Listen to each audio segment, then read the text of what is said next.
As we continue on in our series through Mark's Gospel, we're reading from Mark chapter 3 today, and I'm going to invite Jacob Harder to come, and he's going to read to us that chapter. If you have your Bibles or your Bible app, you can open that up and follow along, or just listen to the Word of God this morning. Jacob. Probably screw some of these words up, so sorry in advance if that happens. Just give you guys a few seconds. Okay. Another time, Jesus went to the synagogue, and a man with a shriveled hand was there. Some of them were looking for a reason to accuse Jesus, so they watched him closely to see if he would heal him on the Sabbath. Jesus said to the man with the shriveled hand, "Stand up in front of everyone." Then Jesus asked them, "Which is lawful on the Sabbath? To do good or to do evil? To save life or to kill?" But they remained silent. He looked around at them in anger and deeply distressed at their stubborn hearts, said to the man, "Stretch out your hand." He stretched it out, and his hand was completely restored. Then the Pharisees went out and began to plot with the Herodians how they might kill Jesus. Jesus withdrew with his disciples to the lake, and a large crowd from Galilee followed. When they heard about all that he was doing, many people came to him from Judea, Jerusalem, Idumea, and the regions across the Jordan around Tyre and Sidon. Because of the crowd, he told his disciples to have a small boat ready for him, to keep the people from crowding him. For he had healed many, so that those with diseases were pushing forward to touch him. Whenever the impure spirits saw him, they fell down before him and cried out, "You are the Son of God." But he gave them strict orders not to tell others about him. Jesus went up on a mountainside and called to him those he wanted, and they came to him. He appointed 12 that they might be with him, and that he might send them out to preach, and to have authority to drive out demons.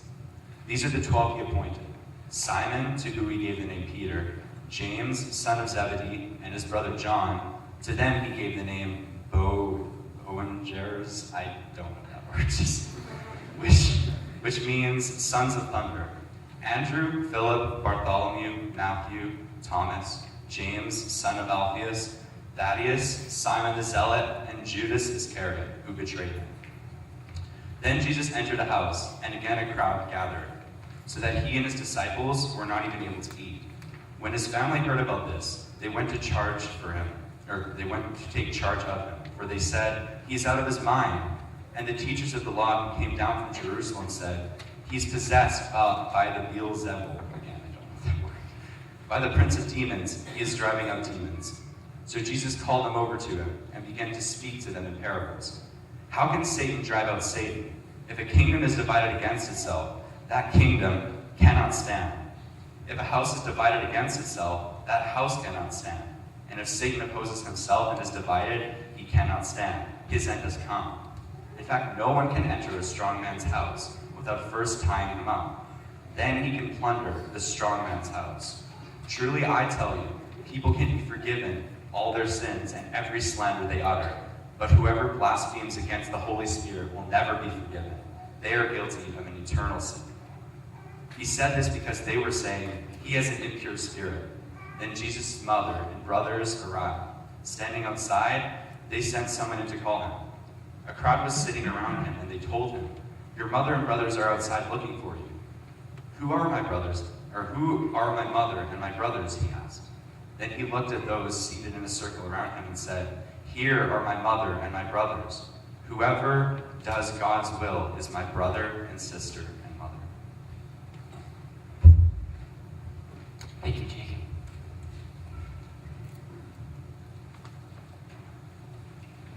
Interesting. It's one of the only passages in all of Mark's Gospel that mentions Jesus' mother, and it happens to be on Mother's Day.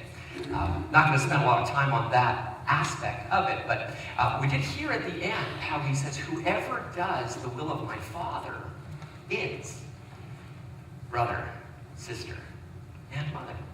Something about the way that we would care for others, something about how Jesus and his good news actually expand the walls of the family. One of the reasons why we're going to celebrate mothers today, but we're also going to celebrate the heart of mothering, the heart of caring for others. Some are here and you would like to be moms, but you're not. And yet, Jesus says, get on board with what I'm doing and have a mother's heart. And we'll see that unpacked as this unfolds this morning as well. So happy Mother's Day to all of you. And, speaking of Mother's Day, I was born in 1980.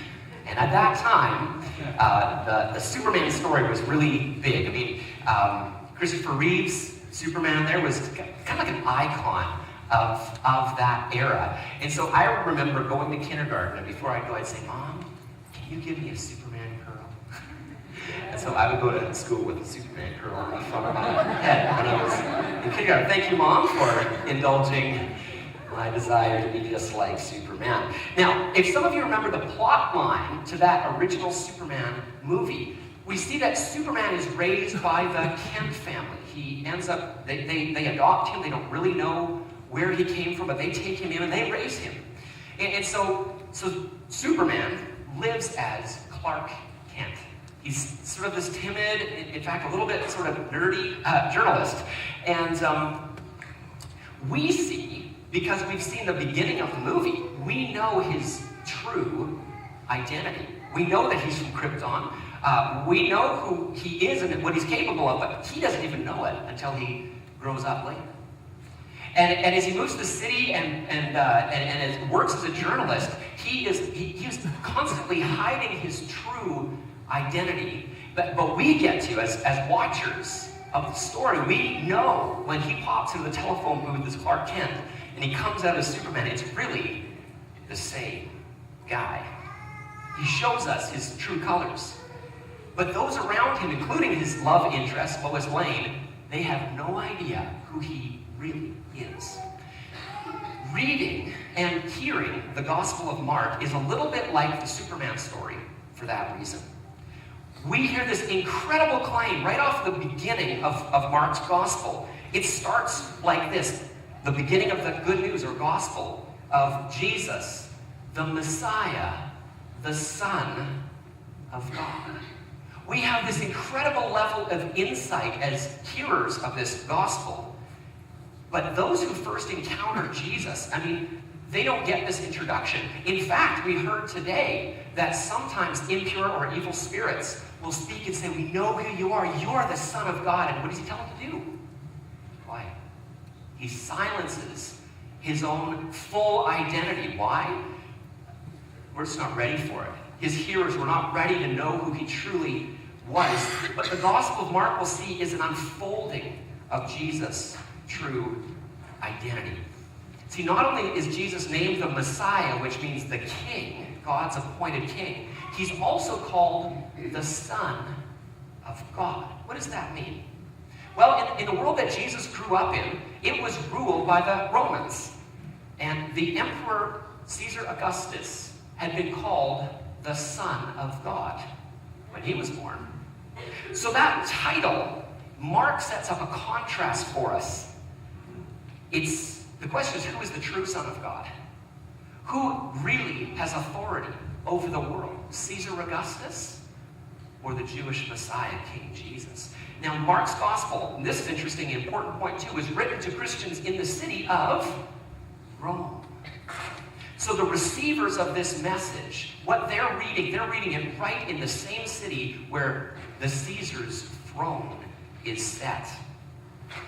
And so the believers in this city, where Mark begins this gospel with what would amount to a treasonous statement, Jesus, not Caesar, is the true King, is the true Son of God. But there's more to the title than simply the sort of Greco-Roman setting of it. See, the story comes as a culmination of the long history of Israel, of the Jewish people, and the God who calls them to himself. See, right after Mark introduces Jesus as King, he calls him the Son of God, and we find out just how radical that announcement is. Because look what Mark says in the same breath. He says, the beginning of the good news about Jesus the Messiah, the Son of God, as it is written in Isaiah the prophet. And then what Mark does, he goes on to quote the Old Testament. First Malachi, and then this from Isaiah. A voice of one calling in the wilderness. Prepare the way of the Lord. Make straight path for him. Now he's quoting from Isaiah 40, verse 3. So I'm going to do a quick quiz with you, kind of like Sunday school, where you ask the kids a question and they say things back, but the answer isn't only Jesus, just as a heads up. One of them is, so watch for it. In Mark's gospel, to whom is Mark referring when he says a voice of one calling in the wilderness? Someone said Jesus. It's not Sunday school answer. The voice of one calling in the wilderness is, I heard it over here somewhere, John. John the Baptist is the voice. Okay. Good. Now, who does Mark say John is preparing the way for? Who is John the Baptist preparing the way for? Jesus. There's the Sunday school answer. All right. It is. The voice is preparing the way for Jesus. Now here's where the quiz gets trickier or more interesting. Mark is quoting from Isaiah 40, verse 3. In Isaiah 40, who is the Lord who's being spoken of there? The hint is, in many of your Bibles, the editors will have put the letters L-O-R-D in capital letters. Whom is it referring to? Jesus. No. Not yet. Anyone? Yeah, Israel's God. The word in the Hebrew text is Yahweh. They don't even pronounce that name. It's so holy. It says the name of God is there. Let's put this together then. Mark says that John the Baptist is the voice, the one calling in the wilderness, prepare the way for the Lord. Mark quotes Isaiah 40, verse 3, in which the reference is to Israel's God, Yahweh. So far, so good. But we find out that the Lord, who Mark is referencing in Mark 1:3, is Jesus. This is astonishing. Mark is saying, and I know we'll take some time to put this one together, when we slow down and put the pieces together, that Jesus is one and the same with Israel's God, Yahweh. That's why that we can say that Jesus is not just generically the Son of God as a political counterclaim against Caesar. This title is a clear statement of Jesus' divinity. The gospel writer, Mark, is drawing our attention to this story and saying, Yahweh, Israel's God, has shown up in the flesh. John is the voice preparing the way for the Lord. Yes, the Lord indeed. His name is Jesus. Now, those who witness Jesus' mighty words and mighty deeds, they will quickly come to see that Jesus is no ordinary person, but who is he? I mean, could he really be God himself who stepped into humanity? Could it be that Jesus is able to make new in the world what is now bent and broken? That is the ultimate question. Who is Jesus? And then what will we do with Jesus? We see in Mark 2 and Mark 3 that Jesus' actions and words, they begin getting him in trouble. There's conflict that follows him because he heals and forgives. And there are those who are saying, who can say they forgive sins? Who can make that claim but God alone? Well, exactly. Mark is all about showing us who Jesus really is. That Jesus truly is the Son of God, which means actually that he is God, the Son. And we actually get that pictured again for us in Mark chapter 3. We just read it. In verses 13 and 19, we hear that Jesus appoints a group of 12 followers. That might seem small to us at first, again, until we start paying attention, because much, much more is going on here. First, Mark didn't need to include the detail of on the mountain. He didn't need to say that. Why waste the paper? And why does he call 12 disciples? Why not 11 or 10 or some other number? Of course, we need to remember that the Jesus story is the culmination and fulfillment of the Israel story. So we have to look back at the Old Testament and ask, where else have we heard of a people gathered at a mountain in a 12? Who gathers 12 around himself at a mountain? Where have we heard that before? That combination of mountain setting and the calling of the 12 is, as Cambridge scholar Morna Hooker puts it, reminds us in particular of the creation of the nation of Israel in Exodus 19 and 20. This is an echo of the Mount Sinai story, where we see God enter into covenant, a relationship with the 12 tribes of Israel. There's a story of a woman named Anna Pavlova, a great Russian ballerina, some say the greatest ever. After one of her performances, she was asked, "But what does it mean?" To which she replied, "If I could have said it, I wouldn't have to have danced it." Some things you can't just say in words. Jesus demonstrates his own identity as God, Israel's God himself, Yahweh, in our midst, by essentially dancing it. He symbolically demonstrates his identity as God himself. What is he showing us? That the God who called and formed Israel around himself and called them into covenant, has shown up.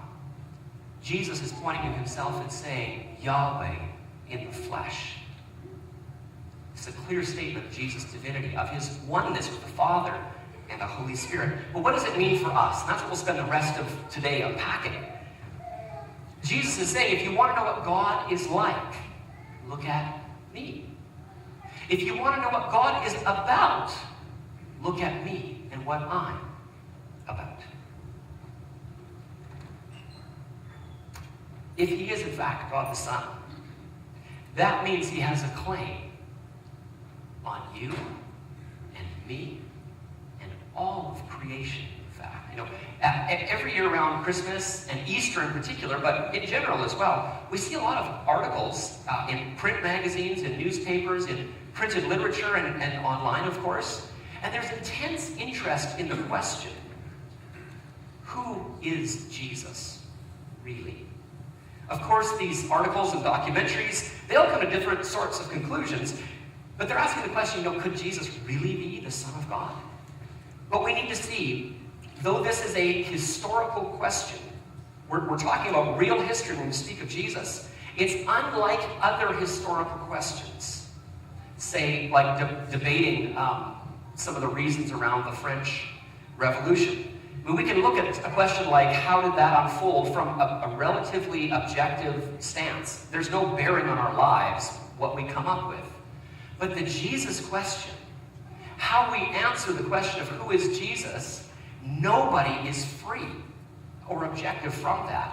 Whatever your answer is will make a claim on your life. And so people will answer the Jesus question based on whether or not they want to believe it. I'm saying you can't look at the Jesus question objectively as though it has no bearing on your life. If he is the Son of God, everything about your life is bound up in him. Listen to how biblical scholar N.T. Wright puts it. How can you live with the terrifying thought that the hurricane has become human, that fire has become flesh, that life itself became life and walked in our midst? Christianity either means that or it means nothing. It's either the most devastating disclosure of the deepest reality of the world, or it's a sham, a nonsense, a bit of deceitful play acting. Most of us, unable to cope with saying either of those things, condemn ourselves to live in the shallow world in between. He's right. If Jesus is not the hurricane become human, the fire become flesh, life itself becoming life, then Christianity is nonsense. Forget it. Close the doors. Lock the place up. It's not worth following Jesus. It's too hard, and it's not true. But if it is true, it demands every single bit of our allegiance, and nothing less than that. And that's what terrifies us. And that's why we end up saying, okay, well, I just want just a little sprinkling of maybe some civil religion, but I don't want the real thing, because it will demand everything of me. And it will. We might want to domesticate the Jesus question to a private, religious sort of sphere of life, but we can't. And that's why there's so much conflict around Jesus, both in his day and in ours today. And we're going to look at two back-to-back stories to finish off today. One is Jesus allows his disciples to pick heads of grain on the Sabbath and eat them. And then Jesus heals a man, his hand on the Sabbath as well. Here we'll find out that Jesus is the Lord of rest and the Lord of life. So let's look at these two stories, because in them we get to the heart of the gospel. In fact, get to the very heart of God. The Sabbath was the day, of course, where God has instructed his people to take a day of rest. It's ultimately about rest and restoration.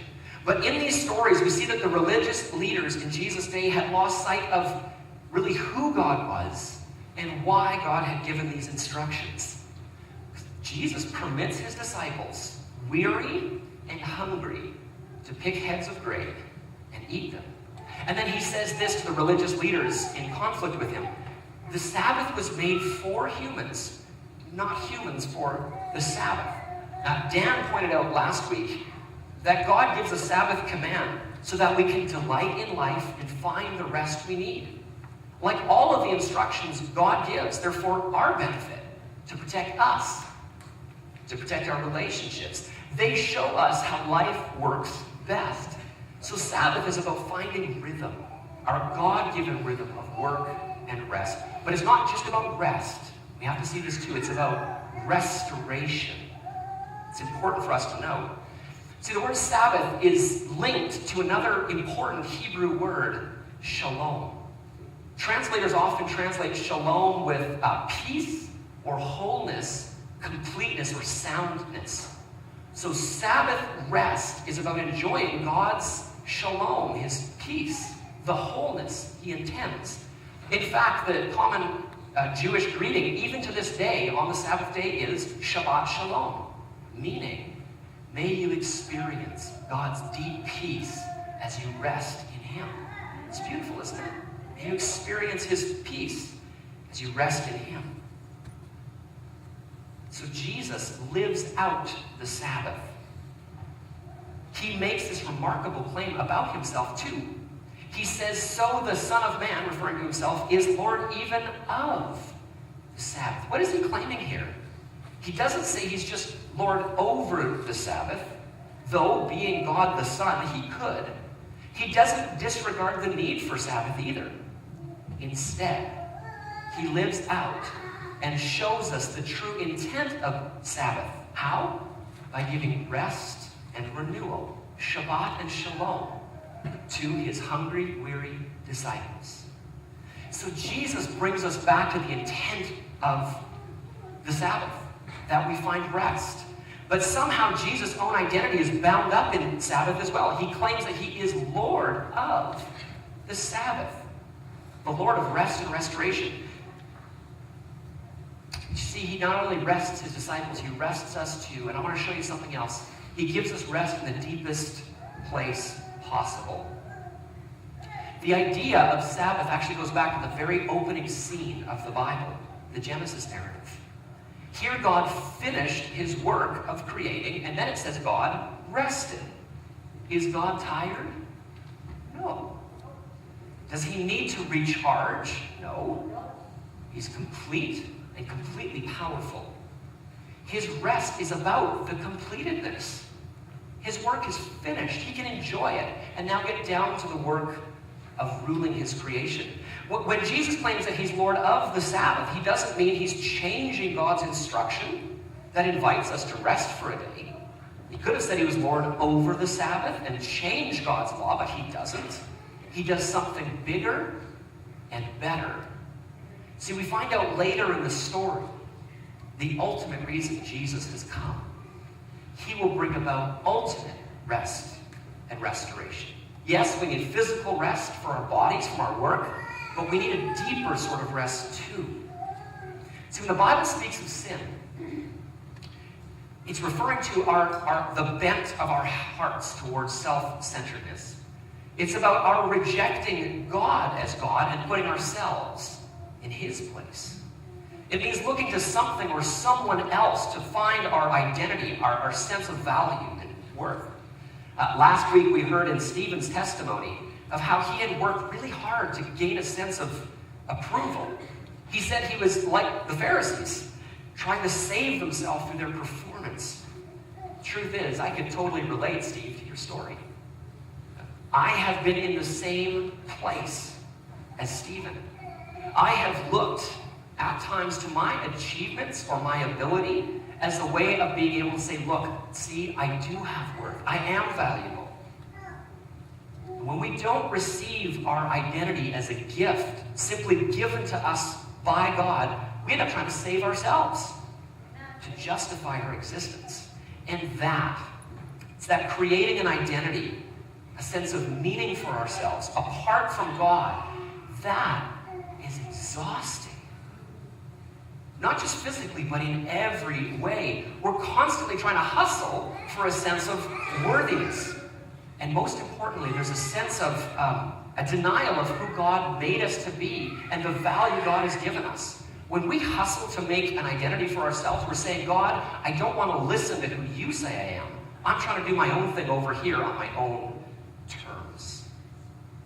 But here, Jesus says he is Lord of rest. How can that be? Jesus becomes the Lord of rest by laying down his life on a Roman cross to make you and I his children. See, when Jesus is nailed to the Roman cross, he says, it is finished. Just as God finished his work of creating and then rested, so Jesus finishes his work of redemption, and now we rest. We can experience the rest of not having to work harder to prove ourselves or to validate our own lives. No, the rest that you and I need comes from Jesus, the Lord of rest, and what he's already done for you. Do you know that rest? Have you trusted in what Jesus has accomplished for you on the cross? The question might be, what's stopping you from coming to him today and saying, Lord Jesus, I need your rest. I'm exhausted. I'm weary for trying to make myself into a somebody. And I'm ready to rest in you, to know that you gave everything so that I could know that I'm a somebody already.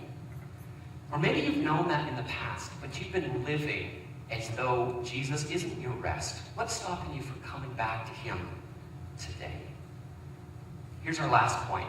The Lord of rest is also the Lord of life. At the beginning of Mark 3, we heard this story, also said on the Sabbath, also a story of conflict. And we see that Jesus gets mad. He's angry. Why? What makes Jesus mad? So there's a man with a shriveled hand. Supposedly for a long time it's been like that. What do the religious leaders see when they look at this man? They look at him and all they see is an opportunity, a chance to accuse Jesus of breaking the law. He's just an object to them. He's a means to an end.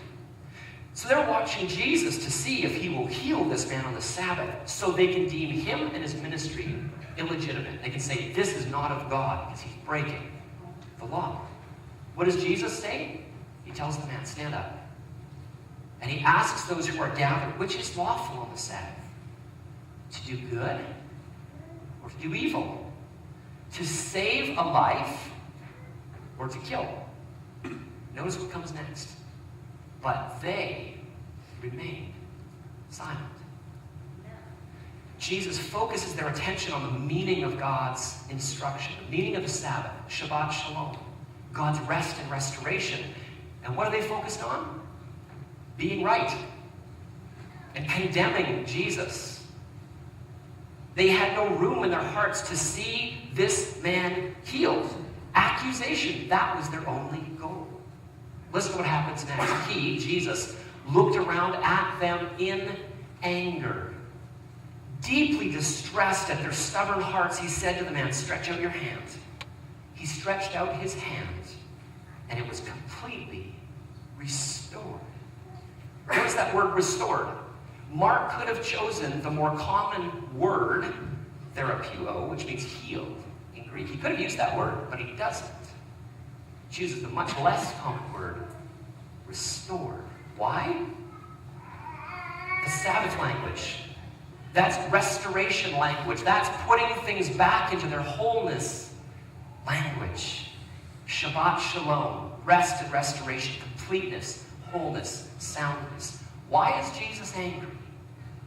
These leaders who claim to know and love God and to be lawful were silent in the face of suffering. They were silent in responding to Jesus' question, good or evil, save or kill. They were so convinced of their own rightness, they couldn't be open to what God was actually doing in their midst. They thought they understood God and his instructions well enough to pass judgment on Jesus. But ironically, in thinking that they were representing God, they are now acting against God himself. As we demonstrated, Jesus is God the Son. They, were keeping everything just so. They thought they understood God and his law well enough to condemn Jesus and end up condemning themselves, acting against God. So at the heart of this conflict, and at the heart of the New Testament, in fact, the Bible as a whole, this is it. Here's how Tim Keller wisely puts it. Most people in the world believe that if there's a God, you relate to God by being good. Most religions are based on that principle, though there are a million different variations on it. But they all have the same logic. If I perform, if I obey, then I'm accepted. Think about that. Think of what happens if you base your status with God on your ability to obey. What will happen? You'll become obsessed with the lines. So, how much can I get away with and still be obeyed? That will be your question. Tell me so I can know how much I can and can't do. You won't be interested in a relationship with God.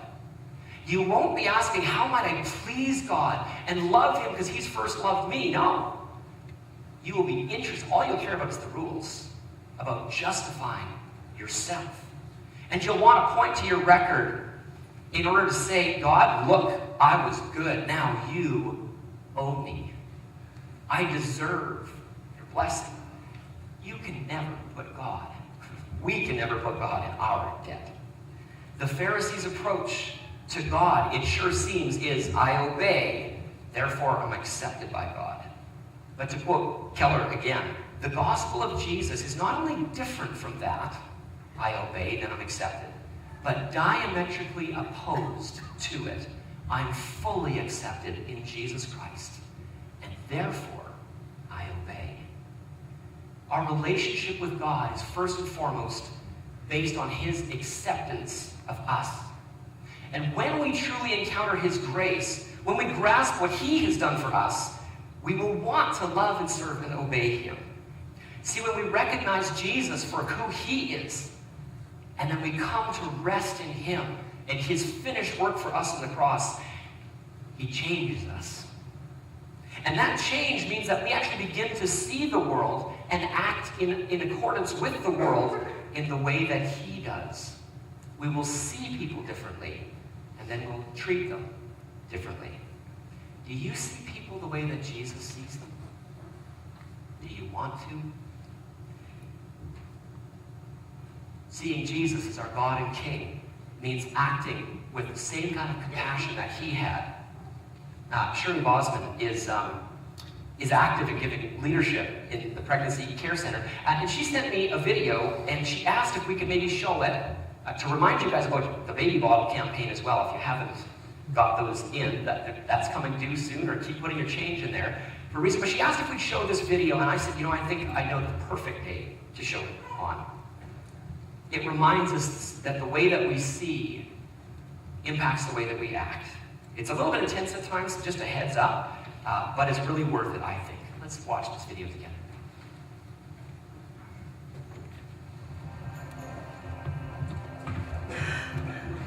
We come into the world with so much potential for good. But at times, people and ideas emerge that challenge our humanity. How is it possible for human beings to hurt each other so badly? In some parts of the world, people still think it's okay for one person to own another human being. 30 million people today are living in slavery. A quarter of those slaves are children. In many societies, girls are abducted, aborted, or abandoned for not being boys. More than 165 million girls are missing. Everywhere we look, we see people trampling on other people. But why? It's because how we see people affects how we treat people. It's cause and effect. If you don't see the beauty and value in another person, it's easy to treat them like an object, something to be bought and sold, used and discarded. People not seeing the true value in human beings, from the youngest to the oldest. The fallout lands on us all. It's cause and effect. Marketers try to convince us there's only one kind of beautiful. And if we don't buy what they're selling, we're not enough. Not attractive enough, not strong enough, not worthy of love, not valuable. Cause and effect. Porn makers promise freedom and fulfillment, but they deliver addiction and isolation. Over 80% of porn scenes contain violence or abuse against women. Porn changes how we view the human body and what we expect from each other. It's counterfeit. It's the opposite of true intimacy. Cause and effect. Society values productive, so-called normal people, and the rest are often pushed aside. Cause and effect. If we want to change the effect, we need to go right to the cause. When we help people discover their own value and learn to value others, things start to change. We see the effect every day. We see more respect and less heartache. We see a deeper understanding of beauty and strength. We see young people cherishing and protecting life. We see people come together. Stories, pictures, words. They have tremendous power. One person stands up to speak, and the effects ripple out. One person at a time, one family at a time, one classroom at a time. Helping people understand how precious they are, and how every single person has incredible value. From the youngest to the oldest, and anyone vulnerable in between. Imagine the effect if every person saw every other person as equally amazing, equally important, equally valuable. Imagine how things might change.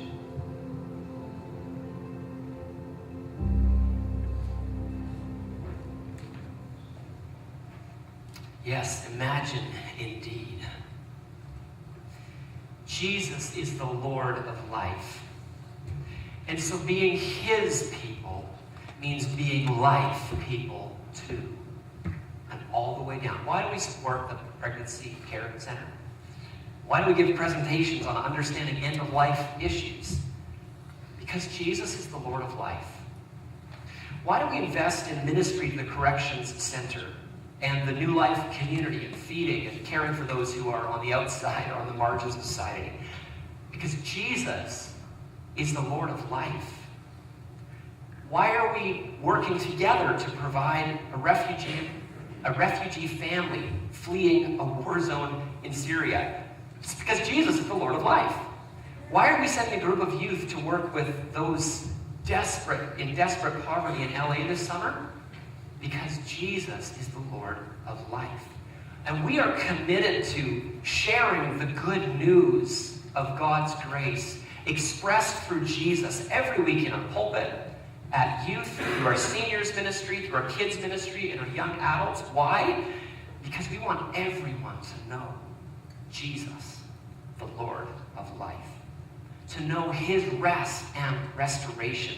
Now, I think Mother's Day is a great day to recommit ourselves to being Jesus' people. A people of radical love and compassion and self-giving. See, I learned something new about Mother's Day this week. Where it comes from, what it was originally intended to be about, and I think you need to know it too. A group called the Compassion Collective, they paint a beautiful picture that I think brings us back to what this celebration was about and could be about. And I think it helps us connect the kind of love that Jesus is calling us to this day. Here's what they write. There's a story that the world has told you about Mother's Day. It goes like this. Mother's Day is about a certain kind of love. A love that's pink and fluffy and soft and can be bought at the store. We have a truer, more exciting story to tell you, and it goes like this. Mother's Day is about love, but it's not about commercial, comfortable love that snuggles up and stays home. It's about love that throws open the door and marches out of our homes, beyond our fences and neighborhoods, and into the hurting world to feed the hungry, shelter the homeless, comfort the hurting, mother the motherless. Mother's Day love is dangerous, revolutionary love that unites our one human family and reminds us that we belong to each other and that there is no such thing as other people's children. Mother's Day was not created by Hallmark, but by a revolutionary warrior for peace, Julia Ward Howard, abolitionist, activist, and poet. She was the founder of the original Mother's Day Proclamation of 1870. Tired of war, tired of tribalism, being valued above the lives of the vulnerable. Her pain became her mission. She called for revolution, and she called the day of revolution Mother's Day.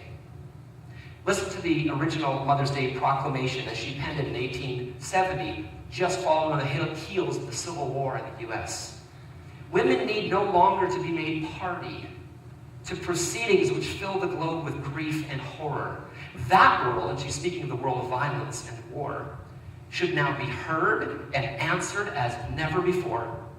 Arise then, women of this day. Arise, all women who have hearts, whether your baptism be that of water or of tears. Let us meet first as women to bewail and commemorate the dead, meaning their dead children, their sons who had died in the Civil War. Let us then solemnly take counsel with each other as to the means whereby the great human family can live in peace, man as brother of man, each bearing after his own kind the sacred impress, not of Caesar, but of God. What was Julia Ward Howard calling people to, us to begin to see with God's eyes again? To challenge the violence and power plays in her world and now us in ours. She was calling people to see others as being made in God's image, valuable, worthy of our care and compassion. So let's be a people who see Jesus for who he is, to let him transform us as we rest in him and his radical love for us, and then be agents of his radical love in and for the world. Let's ask God to enable us to be people of his kingdom, people of life and restoration. I'm going to call the worship team to come forward. They're going to end it with one song, and I'm going to pray as they come. Lord Jesus, we thank you that you are the Lord of life, that you do give life, and you are love, and you bring restoration to all of us, for all of us need your rest. All of us need the ultimate healing that you give, to be forgiven for our sin, to be made again, anew, into the people you originally intended us to be, that we would be people who reflect your love and compassion in the world. In Christ's name we pray. Amen. Why don't you stand as we sing one song in closing?